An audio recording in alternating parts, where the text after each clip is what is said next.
لله رب العالمين. حياك الله يا عبد العزيز. شو دراستك عبد العزيز؟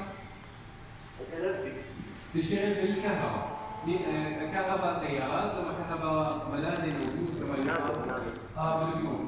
طيب اليوم هيك الاكثر احتياجا، الاكثر اتصال بعبد العزيز فيما يتعلق بموضوع كهرباء المنازل، شو هو اخي عبد العزيز؟ هذا شو؟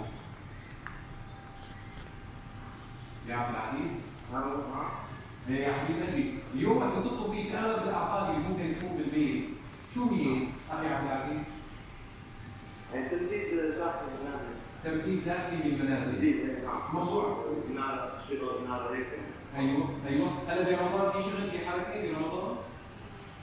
ايه. الحمد لله، بقول دائما الحمد لله، ان شاء الله ربي يرزقك الرزق الطيب الحلال المبارك. قول امين يا عبد العزيز. عبد العزيز، غزوة بدر متى كانت؟ 17 رمضان. طيب في أي سنة؟